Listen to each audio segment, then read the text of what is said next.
Peace and grace to all of you, my dear friends at St. Francis. I pray for you today, as always, that you are safe and well.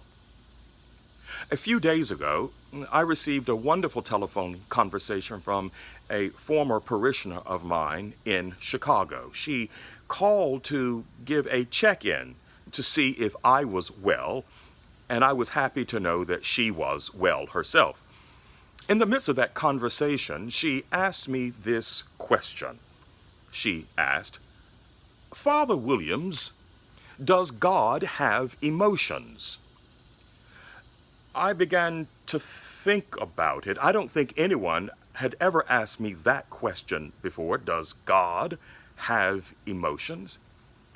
And without going into too deep of thought, I said to her, yes, I believe God does have emotions. When we understand the creation narrative in Genesis, when God creates the heavens and the earth, at the end of each day of creation, God looks at God's handiwork. He says to himself, now this is good.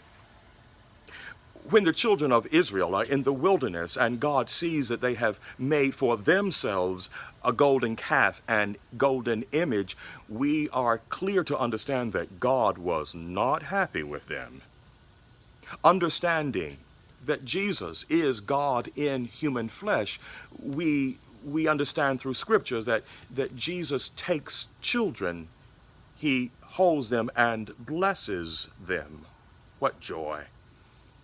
And then we also know through scripture that in the Garden of Gethsemane, Jesus experienced suffering, agony, and pain, true emotions.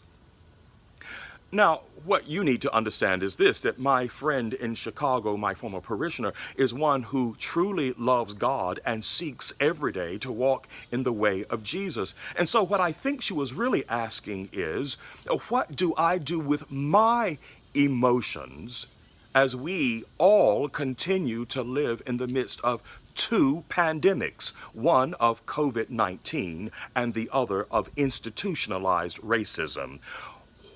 What do we do with all of our emotions as we live in the midst of this earthly condition?